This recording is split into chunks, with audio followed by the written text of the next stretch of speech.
Good Sunday afternoon, everybody. We got a lot of people on already. Sweden, Mississauga, Germany. Hello, hello, hello. Derbyshire, England. Love the name of Derbyshire. I actually created a kennel name based on that name about 100 years ago. Okay, today we are talking about foundation. What makes some dogs great and what are people missing and holding their dogs back? What are they missing in their foundation that is holding their dogs back? So I'm going to start with a question for you all, please. First of all, just let me know where you're from. And also, today is supposed to be about just general pet ownership, dog training, which is a great foundation to any dog sport. But leave a comment and let me know if you are interested in doing dog sports. Do you do dog sports right now? If so, what one? Leave that in the comments below. And I have a young dog who's supposed to be in his bed and they're doing agility out there. It's very unfair. So he's like, I need to be out there. Why are we talking? So let me know where you're from and if you do dog sports. And if you do dog sports, what dog sport or dog sports do you participate in? And I got to tell you, I'll be honest that today's topic was inspired by, there's been many groups of people coming and working their dogs in here. And I feel like they're making it harder for themselves because they're missing so many key foundational pieces. And so we're going to help them as a group. And I'm going to share what I think is important as a foundation, what I teach when, as my dogs grow along. I'm not sure what word I'm looking for here. So let me see if you're doing dog sports. I have another question for you too. I'm going to just look here and get my question ready. All right, but first I want to see a bit of fly ball, starting agility for the first time, past agility, a little bit of fly ball, doing agility, one with a mock, one working on a POC. And a 14-month-old, I don't know what agonist starting it means. Maybe it's a typo, I'm not sure. Because if there's enough interest in dog sport, we'll talk a little bit about how to morph from a great foundation into dog sport. And I know my friend Linda Orton-Hill, who many of you know, she's been a longtime coach in all of our programs. She was saying, you know, I can't tell you how many times I defend you to people because they see Prophet, who is a 16-month-old puppy. Oh, 17. He turned 17 months 2 days ago. And they assume you've started doing all this crazy, fancy, sexy training as a wee puppy because he's so good already. And she keeps defending, saying, no, that's not what she's doing. That's not what she does. People don't understand the brilliance that can grow out of foundation, out of putting a lot of you doing agility. So maybe we will do talking a little bit about foundation. Okay, so I have a question for you here. What do you think when you're raising a new puppy or a rescue dog? We got a new rescue dog here. We're going to maybe do some demos with later. What do you feel are important foundation skills? So I'm going to write these down as you go along and mention them here. And while you're thinking, be sure to share this because we will have a prize, a share prize. I got a slightly new one. Where did it go? A dog's at Tuggy from our good friends at For My Merles. So thinking, being a learner, recall, Robin says, recall. Focus, it's your choice. Good to see that. It's your choice. Good for you, Jeannie. Confidence, secure. Oh, you guys are going so fast. Well-mannered. We have the first two in Hazel. So confidence, secure, well-mannered. It's your choice is number one. Yama, I like that you said that, not being distracted. Nose touches. Crate games, it's your choice. So I'm writing all these down. Oh, pedicure, please. Of course. Value for me. It's your choice. Connection with me. So a lot of these are vague, well-behaved, connection. What does that look like in your eyes? Okay, rough sport. This is some great answers. Taking food, playing with toys, tugging, crate games, it's your choice. So tugging, taking food, training with the humans not to be anxious and confident around other dogs. Oh, bingo, Karen. Retrieve. Makes your life a lot easier when you've got a great retrieve.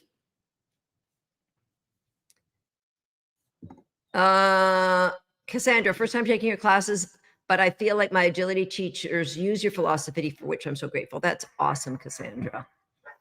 Value for me. Can you maybe go ask if she can move? Yeah, they're in the kitchen. Impulse control. So I want you guys to keep writing these in. I'm going to share with you focus forward. So focus where you want it. So there's a dog downstairs barking. We have a foster dog here who's been with us for about a year, about 3 weeks. And he hears the dog downstairs barking, and it's a little bit of chaos here. I've got one puppy being really good over here, but he's a little bit more experienced. So, and Catherine, I love that you said this. Recall when distracted. Oh my God, so very important. Balance between play and work. These are so good. Cookies for profit. Okay, if you insist. You're Fetty. That's from Mary. Oh, that's another really good one. Get in your bed, please. That doesn't mean you can leave. Loose leash walking. So I want to share with you last night, I'm going to tell tales out of school. I was observing a young dog workshop. All of the puppies were less than a year old. I think yesterday, the youngest would have been Linda's puppy, maybe. Linda's puppy, I think, is 7 months. Yes, there were two. Linda's puppy? No. I think there were 2 7-month-old puppies, 2 10 months. I don't even think Linda's puppy is 7 months. I don't think so. So they were all under a year old. There wasn't any wee puppies. It was a foundation workshop for people who wanted to do dog agility. There was a 10-month-old puppy there. And at the beginning, the instructor said, tell us what you've done so far. What's been your focus? Now, there was somebody with a 10-month-old puppy. I'm not going to share with you the breed or anything, but it was a traditional, one of the traditional breeds you would think of for agility. And they said, we've got the seesaw trained, running contacts are trained, weave pulls are trained. And I'm like, wow, 10-month-old puppy. They shouldn't be doing any of those things. And lo and behold, it was a 3-hour workshop here. That puppy could not do a tug, a sit, a hand target if any other dog was moving. Not any of it. Couldn't do any of it. What good is having a seesaw and a dog walk and weave pulls if your dog can't focus under distraction? All of the sexy bits, and I don't blame the person. I blame the people instructing this person. Guys, do better for your students. And I sound a little bit cranky because I felt so bad for this person. And mostly I felt bad for the dog, because do you know what happens to those dogs? They get told, hey, knock it off. Hey, watch me, focus. Hey, it's unfair and it's unnecessary. It's just unnecessary. My puppies, for my puppies that I raised to be agility dogs, are raised in the first year almost identical to any puppy I would have that I just wanted to have it be an amazing family pet. All right. Before, yes, Lisa reminds me, I did mention that I'm going to give away a tug toy today. So I'm going to pause right now and say, share this live, because this, I think, is going to be such a critical live for everybody who owns a dog. Everybody who owns a dog should watch this live. So please share it anywhere on social media. Share it with the mailman. Share it. Do they have mailmans anymore? Mailman? Yeah. Not at the moment. Oh, we're not in Canada. They're on strike. Come on back in the comments and let us know where you shared it. And at the end of today, we'll do a draw, and tomorrow we'll do another draw, because I think this is so important. After, if you don't watch this live and you watch the recording, share it again. We're going to give away another tug toy tomorrow. So it's foundation training. I think the biggest problem with foundation training is people think it's boring. They don't. I absolutely love the little nuances of things that we can do with our puppies or our is he officially a rescue dog, or is he still a foster dog? Kim said, what do you think? Yeah, we're calling him a rescue dog now. So many of you put recall, and I think it was Catherine who said recall under distraction. Now, there were a couple other puppies at this workshop that had some great agility type skills, but at the end, they got loose and the owners couldn't get them back. 7 months old, you should have a pretty good recall. But the problem is there's too much old school traditional dog training. And what do you think old school traditional dog, Robin's happy. She said, yay, Kim.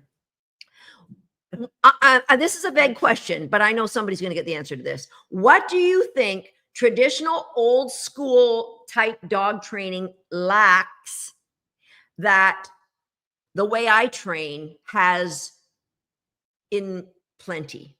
Not cookies, not tugs. I know it's a really vague question. Do you even know the answer to that? You weren't listening. That's okay. What do you think old school type dog training lacks? So that's a great answer. Claire said joy. Yep, kindness is a, so we don't even have to go empathy, compassion. We don't even have to go, what do you think your local, oh, Dana. Touchdown. I lost my chair. Dana, oh my God. Dana, we're going to send you a tug toy. I can't believe anyone got that answer with the vagueness of my description. Dana, girl, you win. Or dude, I don't know if you're, Dana could be a guy or girl. It's fine. Choice. When you, like the vast majority of people teaching dog training remove choice from a dog. They remove choice. And honestly, the dogs, you're delaying the learning and you're making classes so freaking boring. So freaking boring for that dog. You're removing choice so that the dog can choose, and they're choosing on their own. We're not prompting them. We're not going, pick that one, pick that one. No, no, we create what we call, if you listen to my podcast, antecedent arrangements. A little bit of science, but it's important everybody understands that. Antecedent arrangements means the environmental conditions that you've created that makes what you want clear to the dog, but they still have a choice not to do it. They still have a choice not to do it. So let me get an example. I'm going to get the puppy out, and he's had very little training. How long have you had him? 3 weeks? Like 4. And so close to 4 weeks, and Kim and I have been gone for 2 of those 4 weeks. So he hasn't had a lot of training. I'm just going to get him out, and I'm going to show you what giving a dog choice looks like. What does that look like? And why? And I want you to think about why do you care about that anyway? Okay, so I'm going to get the puppy out. I don't even know if he'll tug on the toy. So I got, oh, where's this other toy? I got so many 4 My Merle toys. I'll try both of these. Okay, Mr. But Miss, where's his leash?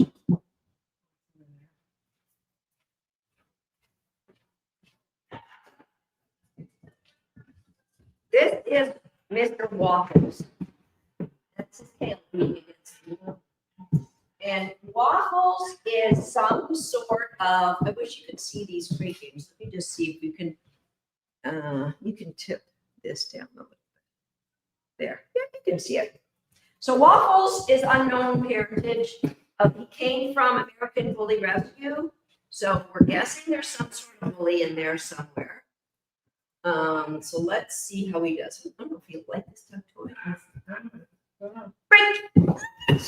He had the choice to come out. Did you see that? That was his first choice. What is he? Can you turn the camera up, Kim, so that people can see what we're doing here?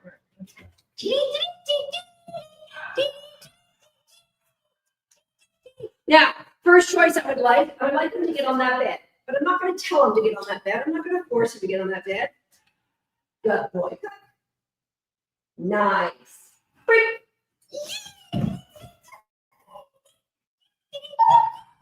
I'm going to go over here to this kennel. I'm just going to stand nearby it. Yay!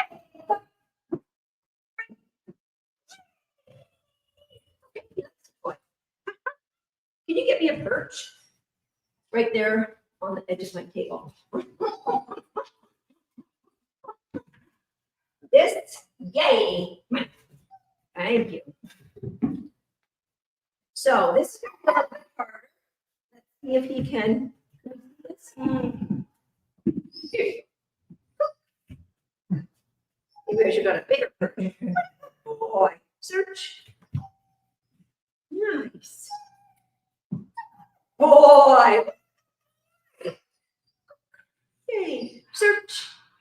Yay. So I waited until he got off before I threw the cookie. This is not big enough for his big feet. Look at the size of those feet. Go. Search. Oh, I threw that in the water. So no, he doesn't have done really much training at all with him. A little bit. Yeah, I did a little bit. Kim did a little bit. Yeah, that perch is too small for him. Search. I think I used the bigger one. Yay! There dog.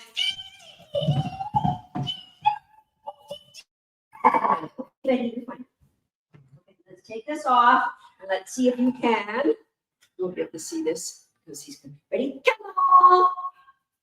Yay! That's a good boy. That's a good baby. Okay, so that is Waffles. Waffleina, as I like to call him. Waffles is what did we think? 16 weeks old? I think 17 now. And he came to us when he was 13 weeks.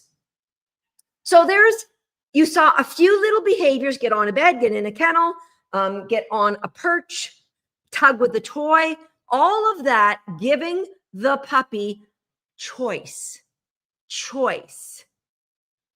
right? He has the option to say, I'm going to sniff the ground. I'm going to sniff the ground. So how do we get there? We get there in layers. It's layers that we create that the dog wants to do what it is we want to do. So here's a quick glimpse of boom. There's a bunch of different layers. We put that's how we approach training. And if you've listened to my podcast, I know you've heard me talk about the 5C pyramid where, Dana, I love your comment, but we got to get rid of you for now. The 5C pyramid, where we create connection. That's the first layer that we do. And then the connection could be engagement. So did Waffles ever look to go and visit? Prophet is laying right here in the bed. Did he ever go to look at Prophet and go, oh, he loves playing with Prophet? We could turn them loose here and there'd be like a full-on puppy party. He didn't look at him, did he? Because of the connection we've established in training. So the 5C pyramid is connection, clarity, confidence, challenge. What happened last night was that young 10-month-old puppy was thrown into challenge. There was no connection with him and his owner, none. There was no clarity of how to be correct. The confidence the puppy showed, well, there was no confidence shown. And so what happens when you don't train in a intentionally layered program? The puppy doesn't have confidence. They don't have trust in you, and they go and look for their own reinforcement in the world somewhere else. Okay. So, okay. So this is so critically important that relationship is started just by playing games. Now, of course, we have Homeschool the Dog and Recallers. Those are filled with games that if I could, and I don't try to solicit to people who come here to come to somebody else's seminar, I would have said to that man, if you join Recallers, you would have an agility dog that everything becomes easy. But when you have a lack of connection, the dog looks elsewhere. So the first thing that I need you to do to get this connection is create value for the dog. What did Waffles show value for? Leave me a comment. What did he show value for? You can leave it in the comments while I take a sip of my 5 p.m. coffee. Don't judge me. It's half decaf, so it's practically water. What did Waffles show value for? He showed value for the crate, for playing. Lynn, boom. Treats. It's the first thing that we need dogs to have value for. Playing. The tug toy. We didn't even know he had value for the tug toy. Honestly, we aren't training him for sport. And so we wanted him to learn how to play, but we didn't want him to be crazy because ideally Waffle is going to be Kim's husband's dog. Interaction with me, engagement with me. There's value, but this is how it starts. Value for food, value for things, the crate, the bed, the perch, but that creates value for me. You've got to grow things intentionally. So, because we need to start somewhere, but we need those treats. Did that puppy try to jump up and grab the treats out of my hand? No, because choice is always number 1. Choice is always number 1. So many of you mentioned at the beginning of today, it's your choice. It's your choice. It's your choice. I can put a bowl of food on the ground and my dogs and that puppy, they're not going to try and dive in there because they know that choice, if I dive in those cookies, let me back up a bit. This is such an important concept. And I really hope everyone gets this. When I'm training any dog, the rescue dog, my 16-month-old puppy, my 14-year-old dog, whenever I'm training, to me, training is a conversation with a friend. And if I ask my agility dog to do something, and for example, go to the backside of a jump, and they cut in and take the front side, what do most people do? They then crowd the backside so the dog can't make a mistake. They take away what? They take away the choice. If my agility dog, when I say go to the backside, they come to the front, that conversation with friends, I gave them a cue that said, go to the backside. And their behavior of going to the front is a conversation that said, I know you asked me to go to the backside, but I was unclear. So I went to the front. If you look at all training as a conversation with a friend, you're not going to go, hey, what are you doing? What did I say? All training is a conversation with a friend. You help to create value where you want it. Value in a bed, value in a crate, value for a puppy not whining. You create value, and then you test that value by saying, can I train you on the perch with another puppy here? You love playing with this puppy. It's a conversation. I didn't know if Waffles would be able to work with Prophet right here, Prophet who he plays with. Dog training should be a conversation with a friend. But unfortunately, old school dog training is follow a cookie, follow a cookie, follow a cookie. You should know it now, so you get a pop if you don't do what I say. It doesn't have to be that way, guys. It doesn't have to be that way. So if I look at Prophet, he loves chase. He's a border collie. He's crazed about chase. So I'm just going to throw a frizzer for him. And I just want to show you there's value for him. Now the puppy might bark because Kim had to go. Kim will be back. So the puppy might bark. I apologize in advance. I'm going to turn the camera so you can see down the floor a little bit. Okay. Oh, Kim's back. Perfect. Everything go well? Well, she's sitting with her in the bathroom. She just make a PSA because. Okay. I don't know. All right. So Kim had a little emergency, and we'll make this little PSA right now. Kim's mom was looking after her dog, Belief, and she was so proud to say she knows that we feed our dogs fruits and vegetables. She said, Belief and I shared a grapes this afternoon, a bowl. Yeah. So grapes are toxic to dogs. And so she said she might have given her 8. Did you? She said She's not sure. She just 6, 8. And so we called our vet, and our vet said you have to make her throw up. That's because you don't know which dog is sensitive or not. Right. So when it's unknown, we got to make the dog throw up. So that's how Kim had to exit to go and make her dog throw up. And her mom feels very, very bad about it. However, little PSA in the middle of our live. And grapes. And PSA about grapes and raisins, toxic to dogs. Okay, back to our regular schedule. Where's the value? So you might get ready with cookies because I'm going to throw a frizzer and he's going to chase. And we want to try and help that puppy to be quiet by when he makes good choices, not barking and carrying on. Kim's going to throw cookies. Let me just show you what we got here, guys. I'm going to throw a frizzer for Prophet.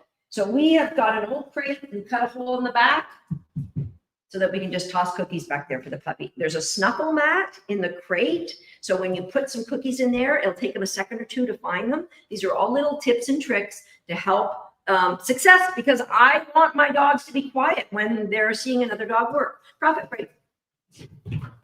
Okay, so Prophet loves the frizzer. Thank you. Okay. So you can see there's great value. This frizzer could be a squirrel. He loves to chase squirrels too.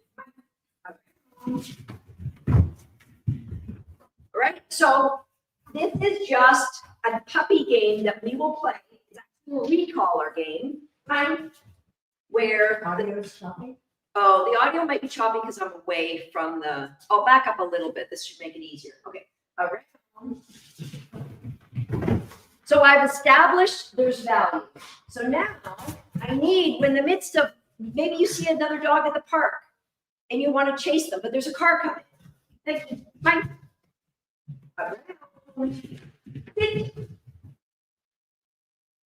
Ready? Yay. Bring me. So that's what we want. Sure. Have fun. Sure. I wouldn't give my dog the freedom to chase a squirrel unless I knew, oh my God. I wouldn't give my puppy the freedom to chase another dog or to chase a squirrel unless I knew that when, oh my gosh, there's danger. I need you to sit. I need you to come back here. All right. So that's a little recollar game right there. Thank you. You have it. It was kind of a slow huppet. Yeah. Okay. So that my dog, my 17-month-old puppy, had the freedom to choose to ignore me when I asked him to sit and to just go get his frizzer. I just retrieved it 5 times. I'll just go get it and bring it back to you, and then I'll sit. Okay. How do you teach that sit with the Frisbee going? It's layers of value, layers that we teach in recallers. This is an agility. Let's say this is an agility dog who you ask them to take a jump and there's a tunnel right after it. And they go, oh, I'm going to go take that tunnel. No, I need you to turn.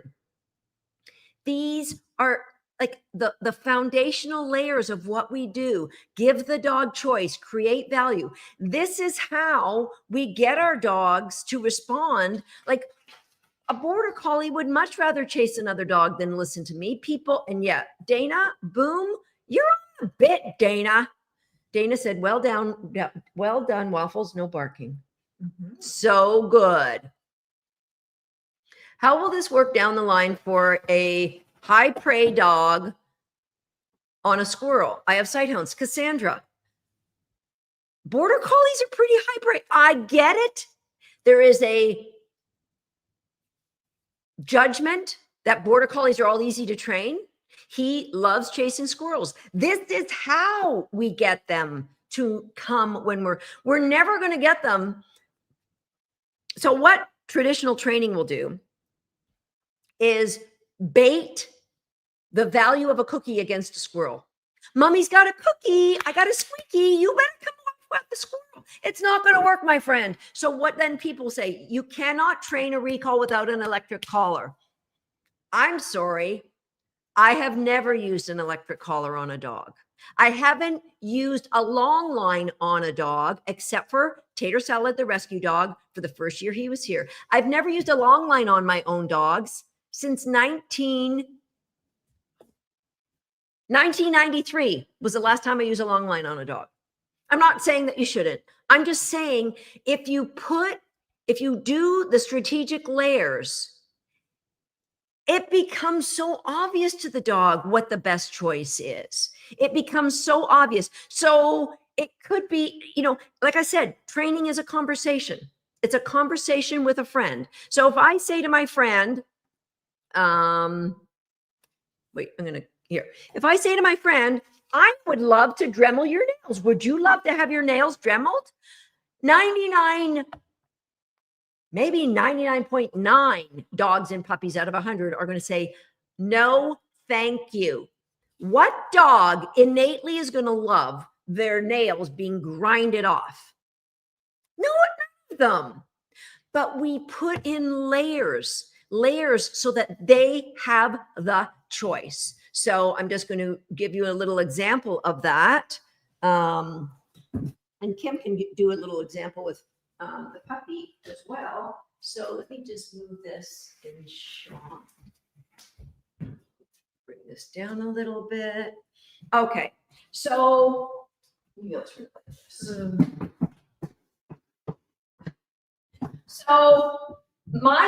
conversation I'll have with my puppy is, do you want your nails cut? Betty? So he just walked over a bowl of cookies. Just stepped over. Now, I will say, do you want your nails cut? And if you do, I'm going to say, can you flop? Can you flop? If he puts his head on the ground, he's saying, yes, you can pick up the Dremel. If I turn the Dremel on and he keeps his head down, he's saying, yes, you can pick up the top. If he keeps his head on the ground still, he says, yes, you can cut my nails. If he was to lift his head off the ground or pull his paw away, he would be saying, no, I don't feel comfortable going in further. So please don't do this anymore. Somebody told me it's a known fact that red border collies are more sensitive to having their nails cut than black and white ones. Does this look like a puppy that cares about getting his nails done? Everything we do, we give them choice.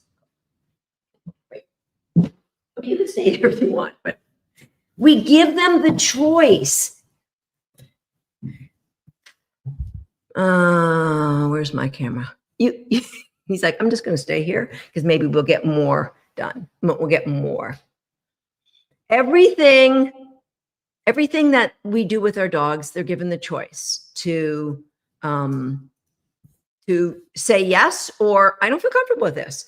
And I respect that they have that choice. And I'll say, okay, it's up to me to make you more comfortable. What can I do to make you more comfortable? All right. So relationship. We don't demand it. But when we build that connection and we work on things that we do and homeschool the dog and recallers, when we build up that connection, we get to a place where loose leash walking isn't a problem. Where if I was going to do agility, I want my dogs to run beside me until I send them to go ahead. But again, so many people just focus on agility, not the foundation. Can we cover treatless learning? Why do we want to do treatless learning? A dog has to eat. All dogs have to eat. And so why do we want to use? Now, I could walk 5 miles. I mean, I walk my dogs 3 kilometers a day, ask them to do different things. And I don't give them treats when they're out on a walk, but we morph the treats into activities become reinforcing. So if I was to take my puppy, again, he's 17 months, I keep calling him 16 months old. He's 17 months old. So if I was to take him,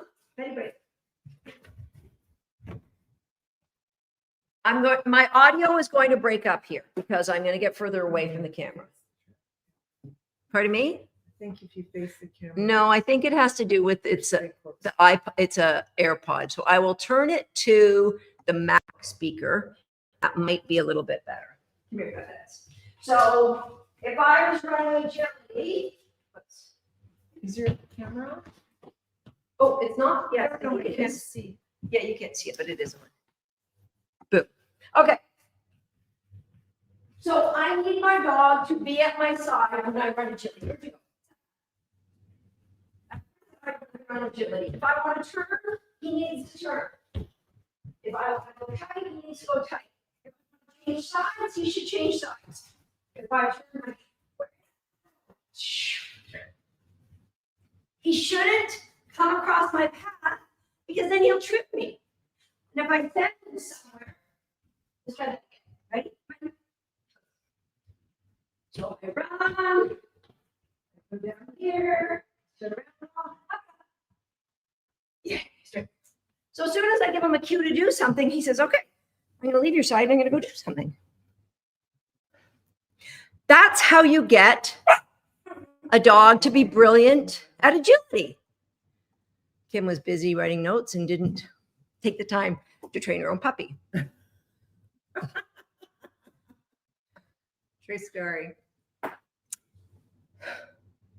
My point is, I look at the trajectory of those puppies that were at this workshop last night, and I say, they have a lot of agility skills, but Prophet at that age didn't have the agility skills that their dogs do. But there comes a point when Prophet's agility skills will never be reached by those dogs because he's got such a great foundation of all the other important things. And do you think that running with my dog at my side, do you think that's going to hurt or help my loose leash walking?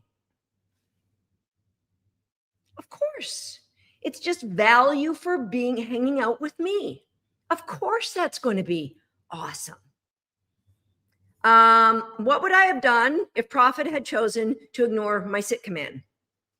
I would have said, Susan, what the heck are you thinking?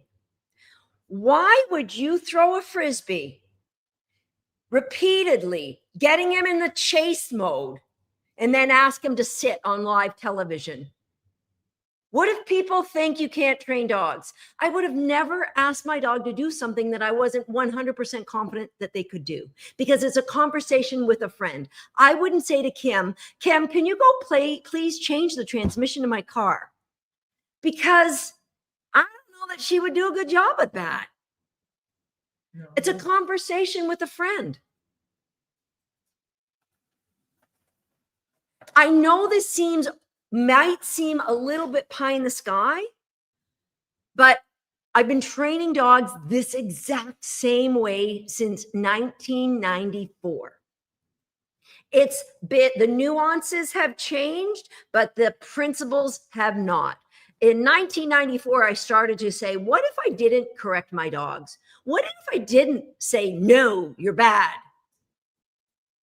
What if I said, how can I be better for you so that you don't make these mistakes?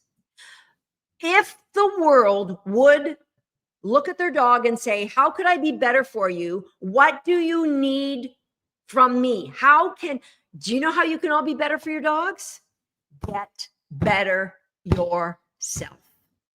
Our dogs are limited by our own education. So I am constantly hungry to learn more about the science of dog training. It's all in our programs. It's all in Recallers and Handling 360 and Agility Nation. It's all there. It's all there.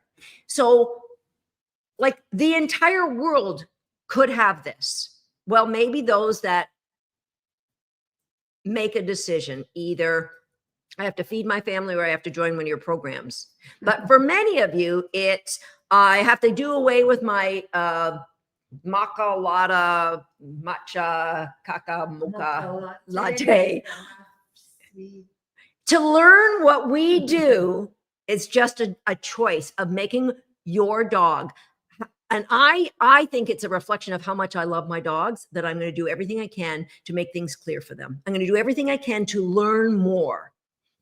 Okay, so and guess what? What day is it today?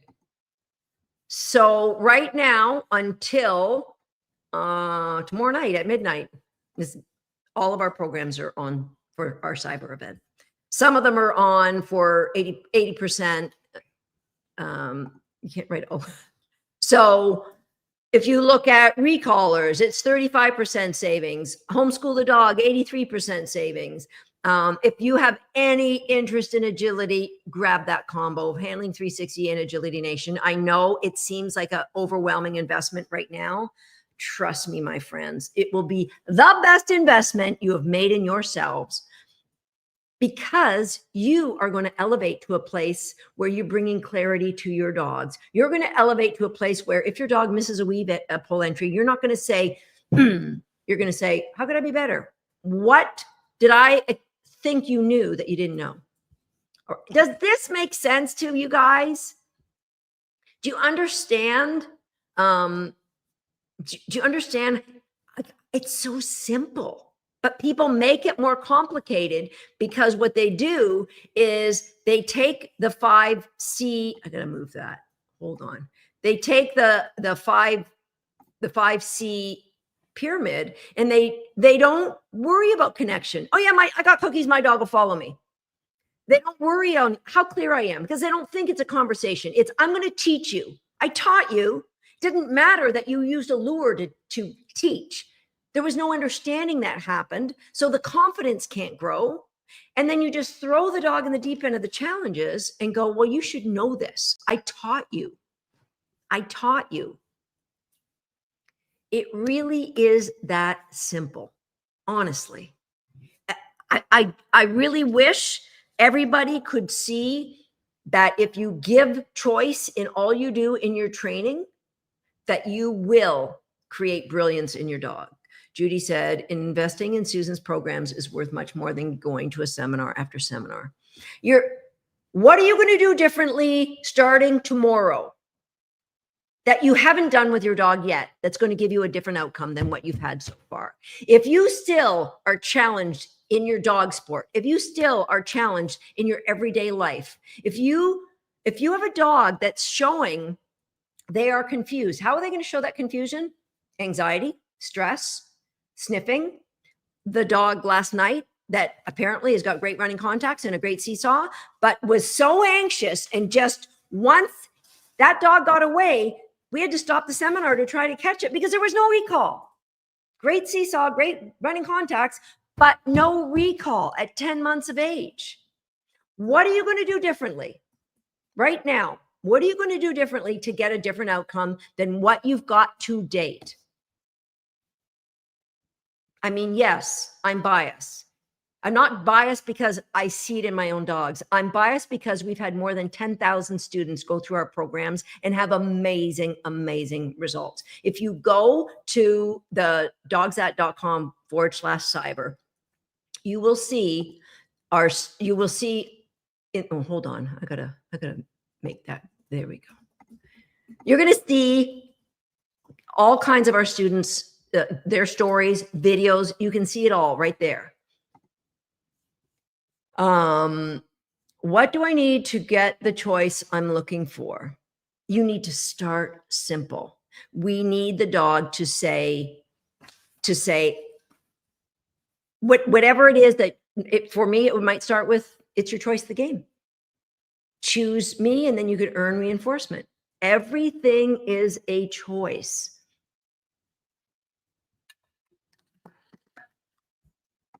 Boom, Amy. If nothing changes, then nothing will change. Our dogs are only as good as the education we have. And you need to be curious enough to step out of your comfort zone. Oh, I can't, you know what? I can't part with that much money. Then you're going to be where you were yesterday. 1 year from now, you're going to be there again. And whatever you've done to date, chasing after other seminars, looking for free things on YouTube, has brought you where you are today. If you want exponential growth in your dog, you need to get exponential growth in you. Do the programs help with dogs, with people, and help with dog and people reactivity? Every type of reactivity is different. So it would be irresponsible of me to say we solve everyone's problems. Everything's going to get better. The birds will always sing. There'll be rainbows and unicorns in your life. I can tell you, we've had a lot of dogs that have improved because of our recallers program. A lot of them, but every case is different. Some cases we suggest you really need a licensed veterinarian behaviorist, but for many dogs, they are reacting because the bond isn't there, because the trust isn't there, because you've set them up to fail so many times. They have to go out and keep the people and the dogs away from them because they don't have the confidence that you will protect them.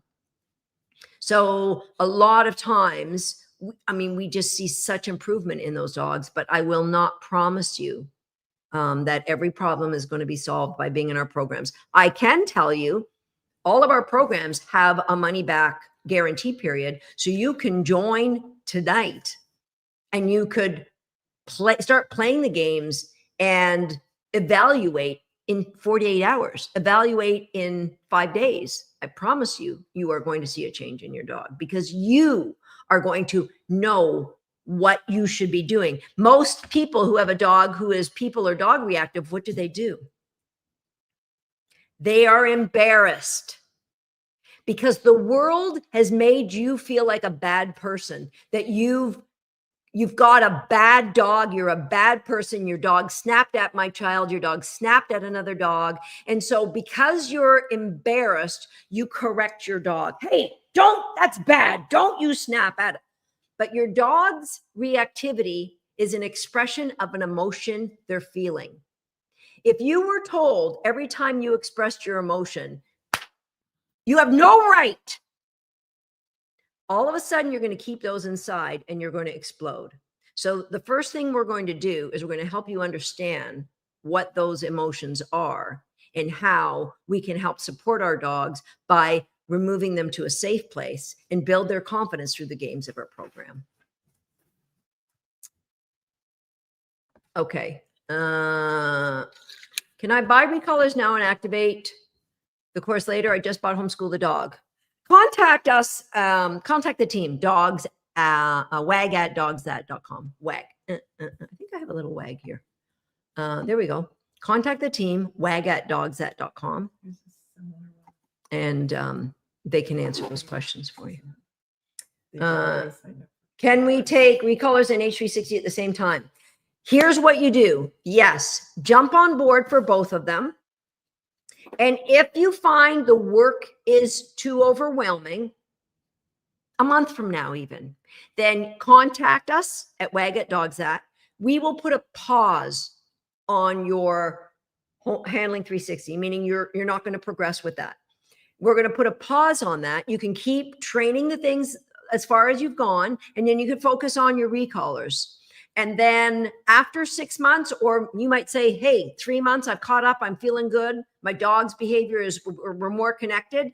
You just contact us. We'll release that pause. But let's say it was 3 months. We will add 3 months on to the end of your Handling 360 program.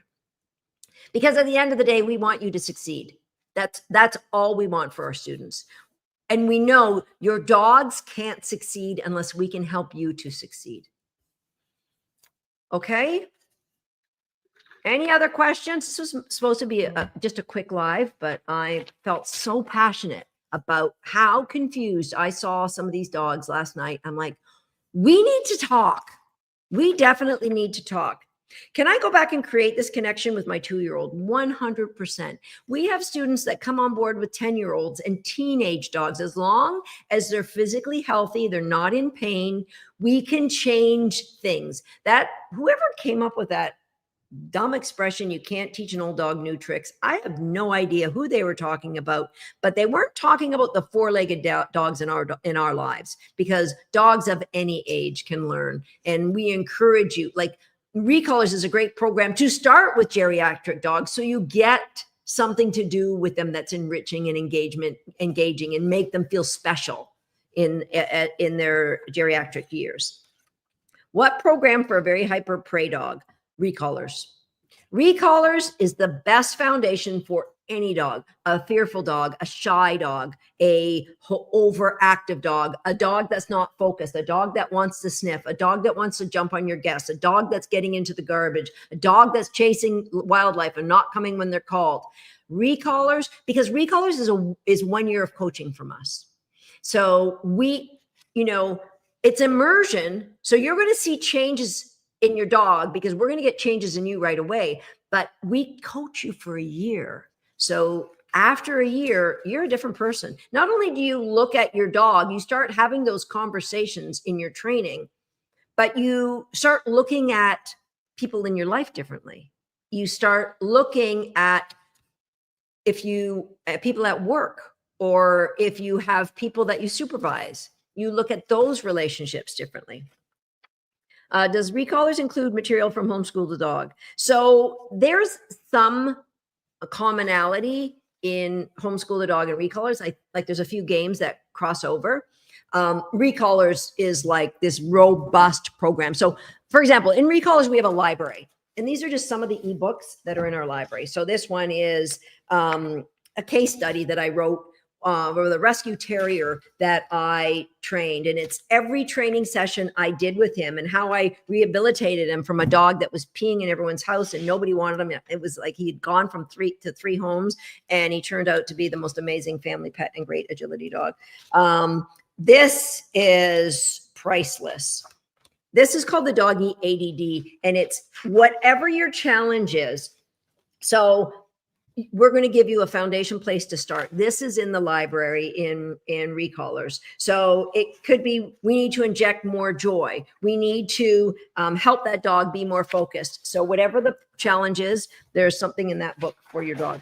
So all of our lessons have a video where I'm coaching somebody, and then they all have a handout that you can print out that has pictures, that you can follow along. So some people prefer print, some people prefer the video. We encourage you to use both. But there's Recallers is a very robust program that there's nothing like it. Yes, there's tons of books. How do you unpack your behavior when your dog is feeling pressure? I make sure that I take it upon myself to investigate how can I, like it's a balance of joy and confidence. So a dog that has tons of joy, but no self-control and no understanding, no clarity of how to be an engaged partner with you, that dog might have fun, but you are frustrated. A dog that's got imposed control, I'm going to collar correct you. I'm going to put my electric collar on you. You must do what I say because I am the ruler. I am the alpha. I own you. That person might have a sense of, oh yeah, I got my dog and he's a good dog, but that dog is not having a joyful life. So what we want is that balance of joy and self-control. So the dog is making great, great choices. And when you get that, it's easy for you to evaluate. Have I put my dog in a situation where they're not ready for that yet? I'm going to back off because I think my dog's feeling more pressure than they should be. And eventually your dog is going to be taking on more and more environments. And so it's just a matter of reading your dog. You're going to be able to go more places. Your dog's going to continue to make great, great choices. For example, when we got Waffles, he had horrible separation anxiety, horrible.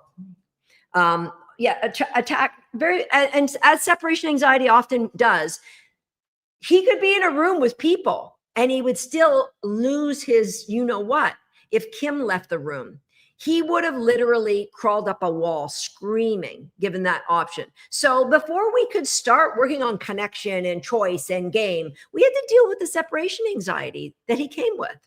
And it was a process. So the dog dictates the pace of the training based on that joy and the confidence and the clarity that they're showing you and okay, I got this. Let's move on. What happens after 1 year in Recallers?